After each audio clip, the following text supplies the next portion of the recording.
সপ্তম শ্রেণীর শিক্ষার্থীরা। আমরা আজকে তোমাদের 5.4 অনুশীলনীর অর্থাৎ বীজগণিতের যেটা গসাগু লসাগু অধ্যায় দ্বিতীয় পার্টের ক্লাসটা করছি। আগের পার্টটা যারা দেখোনি ভিডিও নিচে আমরা ডেসক্রিপশন বক্সে লিঙ্ক দিয়ে দেবো, সেখান থেকে তোমরা দেখে নেবে। আজকে আমরা গসাগুর 17, 18, 19, 20 এই কয়েকটা অঙ্ক করছি। প্রথম পার্টে আমরা নৈর্ব্যক্তিক অর্থাৎ টিক চিহ্নগুলো সলভ করেছিলাম। তো এখানে আমরা যখন অঙ্কগুলো দেয়া থাকে আসলে কমা দিয়ে দেয়া থাকে, আসলে গসাগু লসাগুর অঙ্কগুলো এইভাবে তুলতে হয়। প্রথম রাশি 3a³ b² c, আর দ্বিতীয় রাশি ছিল 6ab² c²। তো এখানে যখনই সংখ্যা থাকবে, তোমরা পাটিগণিতে সংখ্যার গসাগু নিশ্চয়ই করেছো, যে এটা বিভিন্নভাবে করা যেতে পারে। এটা মৌলিক উৎপাদকের সাহায্যে করা যায়, যেমন 3-এর আসলে কোনো মৌলিক উৎপাদক নাই, এই নিজেই মৌলিক সংখ্যা। আর 6-কে হচ্ছে যে 2 গুণন 3, এইভাবে মৌলিক উৎপাদকে বিশ্লেষণ করে নেওয়া যায়, 2 গুণন 3। আর এখানে একটা গুণন চিহ্ন দিয়ে তোমরা এগুলো চাইলে গুণ চিহ্ন দিতেও পারো বা একখানে রেখে দিলেও এটা কোনো সমস্যা নেই। তো অনেকে যেমন এইভাবে করে, স্কোয়ার থাকলে 2 বার লেখে, কিউব থাকলে 3 বার লেখে, আসলে এটার কোনো প্রয়োজন হয় না। তো আমরা আরও একটা নিয়ম দেখাচ্ছি পরে। তো এখন আমরা ফাইনালি যদি বলি যে নির্ণেয় গসাগু, তো এই দ্বিতীয় রাশির আমরা এই লাইনটা দেখব, এটা আর দেখব না। আর প্রথম রাশির এইটা, অর্থাৎ গসাগুর সময় হচ্ছে যে কমনগুলো শুধু আসে। প্রথম রাশিতে আমরা দেখছি যে একটা 3 আছে, আর দ্বিতীয় রাশিতে 2 আর 3 আছে, কিন্তু এইখানে যেহেতু 2 নেই, লসাগুর সময় কিন্তু 2টাও আসতো আর 3 দুটোর মধ্যে একটা আসতো, কিন্তু গসাগু শুধু কমনগুলো নেবে, অর্থাৎ দুইটা 3-র মধ্যে একটা 3 নেবে। আর এই চলকগুলোর মধ্যে একটা খুবই শর্টকাট ভালো বুদ্ধি আছে, সেটা হলো আমরা এগুলোকে ভিত্তি বলি আর এটাকে পাওয়ার বলি। তো এই রাশিগুলোর মধ্যে ভিত্তিগুলো যদি মেলে তাহলে ছোট পাওয়ারটা নিতে হয়, আর ভিত্তি না মিললে সেটা নেওয়ার কোনো প্রশ্নই আসে না। সো এখানে এ ভিত্তি, এখানে এ কিউব, মানে এ ভিত্তি দুটোতেই আছে, তাহলে এটা 3 পাওয়ার আর এটা 1 পাওয়ার, অর্থাৎ ছোট পাওয়ারটা হচ্ছে এ। ঠিক একইভাবে বি এর ক্ষেত্রে আমরা দেখব এখানে b², এখানে b², এখানে আসলে একই জিনিস থাকলে ওটাই হবে। আর এখানে সি আর c² এর মধ্যে ছোট যেহেতু সি, সো সিটা হবে, এটাই সিম্পলি অ্যান্সার। তো এই সংখ্যার গসাগুটা তোমরা এই মৌলিক উৎপাদক ছাড়াও করতে পারো, সেটা হচ্ছে এইভাবে যদি আলাদাভাবে করে নাও, 3 আর 6, যেটা যেভাবে লসাগু করে আসলে। তো 3 দিয়ে যদি ভাগ দেই, 3 অক্ষে 3, 3 দুগুণে 6। তো সেক্ষেত্রে লসাগুতে যেমন পুরোটাই গুণ করতে হয়, আর গসাগুতে শুধু এইটা, অর্থাৎ 3। এইভাবেও কিন্তু আমরা গসাগুটা নিয়ে আসতে পারি। নেক্সট আমরা 18 নম্বরে যাচ্ছি। এখানে 5 দেখা যাচ্ছে যে মৌলিক সংখ্যা, তো এটাকে আমার বিশ্লেষণ করতে হবে না। 10-কে আমরা যদি রাফে এইভাবে মৌলিক উৎপাদকে বিশ্লেষণ করে নিই, তাহলে 10-এর বদলে লেখা যায় 2 গুণন 5। আর এগুলোকে আমরা গুণন আকারে আর লিখছি না, সরাসরি a² by² এইভাবে আমরা লিখে নিলাম। নেক্সট এখানে কমনগুলো আসবে, অর্থাৎ দুটো 5-এর মধ্য থেকে একটা 5 নিতে হবে। আর এই যে এ ভিত্তি, ভিত্তিটা যখনই মিলে গেল তখন ছোট পাওয়ারটা নিতে হবে। এখানে বি ভিত্তি, ছোট পাওয়ার যেহেতু বি, তাহলে বি আসবে। আর এখানে দেখো এক্স আছে, এখানেও যেহেতু এক্স নেই, আবার এখানে ওয়াই আছে, ওখানে ওয়াই নেই, আর কিন্তু কিছুই আসবে না। সো এই 5ab এটাই হবে আমাদের 18 নম্বর যে অঙ্কটা ছিল সেটার অ্যান্সার। আবার এইখানে 5 আর 10-এরও তোমরা আমরা এইখানে যে দ্বিতীয় নিয়মটা দেখালাম গসাগুর, এইভাবেও তোমরা গসাগুটা করে নিতে পারো, সমস্যা না। তো এইটার ক্ষেত্রে আমরা দেখব যে এখানে প্রথম রাশি ছিল 3a² x²। তো 3 যেহেতু মৌলিক সংখ্যা, এটা আমরা হাত দেব না। আর 6-কে আমরা এখানে যেভাবে 2 গুণন 3 করে নিয়েছিলাম সেইভাবে যদি ভেঙে নেই, তাহলে 2 গুণন 3। আর এই চলকগুলো আমরা এইভাবেই রাখবো, a x y²। এদের মাঝখানে আসলে গুণ চিহ্ন দেওয়া যায়, কোনো সমস্যা না দিলেও সমস্যা নেই। আর 9-কে আমরা 3 তিরিক্ষা 9, 3 গুণন 3 করে যদি লিখি, তাহলে 3 গুণন 3। আর ay²টা আমরা আর ভাঙবো না, এটা এইভাবেই রাখবো। তো আমরা এখন এই লাইনটা, এটার এই লাইনটা আর এই লাইনটা দেখে গসাগুটা শনাক্ত করে নেব। তো এখানে আমরা এখন লিখে দেব যে নির্ণেয় গসাগু। তো 3টা রাশির অঙ্ক হলে 3টার মধ্যেই থাকতে হবে। হ্যাঁ, তাহলে এখানে 3 3 3, তাহলে একটা 3 চলে আসলো। আর কিন্তু 2 আসবে না বা এই 3ও আসবে না, লসাগুর সময় এগুলো আসে। আর চলকগুলোর মধ্যে আমরা দেখি যে ভিত্তিগুলো মেলে কিনা। এ ভিত্তি, এখানে এ ভিত্তি, এখানে এ ভিত্তি, তাহলে ছোট পাওয়ার হচ্ছে যে এ, সো এখানে এ আসবে।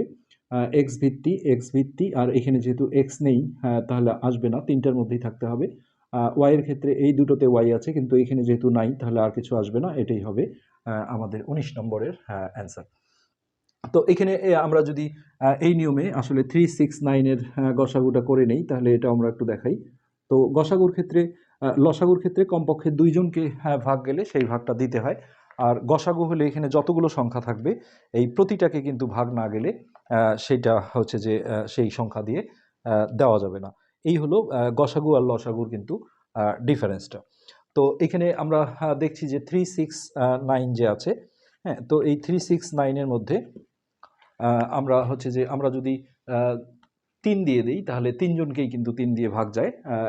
তো 3 দিয়ে আমরা যদি এখানে দেই তাহলে 3 অক্ষে 3, আর এটা 3 দুগুণে 6, 3 ত্রিক্ষা 9। লসাগু হলে এটা সব গুণ করা লাগে, আর গসাগু শুধু এটাই হয়। অর্থাৎ এই যে 3 কিন্তু সংখ্যাগুলোর গসাগু আসছিল। এইভাবেও তোমরা সংখ্যাগুলোর গসাগুটা বের করে নিতে পারো। আর চলকগুলোর ক্ষেত্রে এটাই মাথায় রাখলে ভালো হয় যে ভিত্তিগুলো যখনই মিলবে সবগুলোর মধ্যে থাকবে, তাদের মধ্যে যেটা ছোট পাওয়ার সেটাই হবে চলকের গসাগু। নেক্সট আমরা 20 নম্বরে আসছি। তো 20 নম্বরে আমাদের আসলে যদি মৌলিক উৎপাদকে আমরা দেখাই তাহলে আমরা আগে সংখ্যার এই যে এই নিয়মটা আমরা দেখাই যে সংখ্যাগুলোর গসাগু আমরা যদি এইভাবে করি 16, 40, 28, তো এমন সংখ্যা বাছাই করতে হবে যেন তিনজনকেই ভাগ যায়, যেহেতু তিনটাই জোড় সংখ্যা তাহলে 2 দিয়ে যাবে।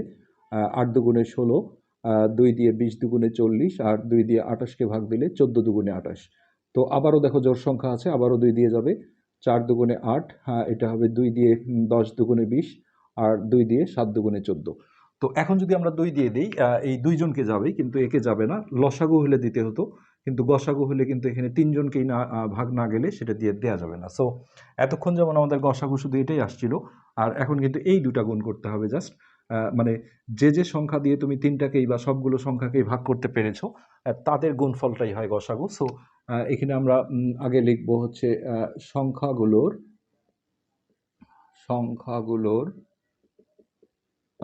গসাগু, এই দুইটা 2 গুণ করতে হবে। 2 গুণন 2 সমান 4। আর এইভাবে ফাইনালি এখন লিখতে হবে নির্ণেয় গসাগু। প্রথমে সংখ্যাগুলোর গসাগুটা নিয়ে আমরা তিনটার মধ্যেই দেখব চলকগুলোর মধ্যে এ ভিত্তি, এ ভিত্তি, এ ভিত্তি। তাহলে এটা 3 পাওয়ার, 2 পাওয়ার, আর এটা ছোট হচ্ছে এ, তো এখানে এ আসবে। নেক্সট আমরা যদি এক্স দেখি তাহলে এখানে এক্স এর 4 পাওয়ার, এক্স এর 1 পাওয়ার, 3 পাওয়ার, তাহলে ছোট হচ্ছে এক্স পাওয়ারটা। আর ওয়াই আসবে না, ওয়াই দুইটা জায়গায় আছে কিন্তু তিনটার মধ্যেই থাকতে হবে। সো এই 4ax-টাই হবে আমাদের 20 নম্বরের অ্যান্সার। তো এটা যদি আমরা মৌলিক গুণনীয়কের সাহায্যে সংখ্যাগুলোর গসাগুগুলো দেখাই তাহলে যেটা করতে হবে তখন আমাদের একটু এখানে স্পেস দরকার হবে। আসলে প্রথম রাশিটা তুলে আমরা 16কে যদি মৌলিক উৎপাদকে বিশ্লেষণ করে নিই রাফে এইভাবে 2 দিয়ে 8, কোনো যৌগিক সংখ্যা দিয়ে দেওয়া যাবে না, সব মৌলিক। 2, 3, 5, 7 এগুলো দিয়ে, 2 দিয়ে 4, 2 দিয়ে আবার 2। তো 16-র বদলে আমরা 4টা 2 গুণন আকারে লিখব, 2 গুণন 2 গুণন 2। আর চলকগুলো আমরা আলাদা করব না, এগুলো এইভাবেই আমরা রেখে দিচ্ছি। নেক্সট আমরা এখন দ্বিতীয় রাশিটা যদি তুলি, তো 20-এর আমাদের যে দ্বিতীয় রাশিটা ছিল আমরা মিশিয়ে দিয়েছি, আমরা একটু দেখে নিচ্ছি। 40 এ স্কোয়ার ওয়াই কিউব এক্স, 40 এ স্কোয়ার ওয়াই কিউব এক্স, এটা ছিল আমাদের দ্বিতীয় রাশিটা। তো সেক্ষেত্রে 40কে আমরা যদি রাফে হচ্ছে যে মৌলিক উৎপাদকে বিশ্লেষণ করে নিই তাহলে প্রথমে আমরা 2 দিয়ে দেব 20, আবারও 2 দিয়ে 10, আবারও 2 দিয়ে 5, তাহলে 3টা 2 আর একটা হবে 5, 2 2 গুণন 5। আর চলকগুলোকে আমরা আলাদা করব না, এইভাবেই রেখে দিচ্ছি। এই ছিল আমাদের দ্বিতীয় রাশি। নেক্সট আমরা তৃতীয় রাশিতে গেলাম। তৃতীয় রাশিতে আমাদের ছিল 28ax কিউব, 28ax কিউব। তো এখানে 28কে যদি আমরা মৌলিক উৎপাদকে বিশ্লেষণ করি, 2 দিয়ে 14 আর 2 দিয়ে 7, তো দুইটা 2, 2 গুণন 2 গুণন 7। আর চলকগুলোকে আমরা এইভাবেই রেখে দিলাম। নেক্সট এইখানে আমরা এখন একবারে নির্ণেয় গসাগু লিখে দেব। তো সংখ্যাগুলোর ক্ষেত্রে আমরা দেখব যে তিনটার মধ্যেই থাকতে হবে। এইভাবে আমরা দাগ দিয়ে দেখি, 2 2 2, তাহলে একটা 2 নিলাম। নেক্সট এখানে 2 2 2, এটা গুণ আকারে রাখতে হবে। আর কিন্তু আসবে না, এখানে দেখো 2 2 দুইটাতে আছে কিন্তু এখানে নেই। 7 আবার এক জায়গায় আছে, এদিকে নেই। 5 আর কিছুই আসবে না। এখন চলকগুলোর মধ্যে সেই আগের নিয়ম, ভিত্তি মিলবে ছোট পাওয়ার, অর্থাৎ এখানে এর 3 পাওয়ার, এখানে এর 2 পাওয়ার আর এখানে সিঙ্গেল একটা এটা ছোট। ঠিক একইভাবে এক্স এর ক্ষেত্রে এক্স এর 4 পাওয়ার এখানে। আর দ্বিতীয় রাশিতে এক্স এর 1 পাওয়ার, তৃতীয় রাশিতে 3 পাওয়ার, সো 1 পাওয়ারটা আসবে। এটি যদি আমরা গুণ করে দেই তাহলে 4 এক্স, এটাই অ্যান্সার। এইভাবে আমরা সম্পন্ন করতে পারি। তো আসলে 21 নাম্বার থেকে শুরু হবে, এগুলো প্লাস মাইনাস যুক্ত থাকবে। এগুলো সবগুলো আসলে উৎপাদকে বিশ্লেষণ করে গসাগু লসাগুগুলো করতে হয়। পরের পার্ট দেখার আমন্ত্রণ জানিয়ে আজকের পার্ট এই পর্যন্তই বিদায় নিচ্ছি। ধন্যবাদ।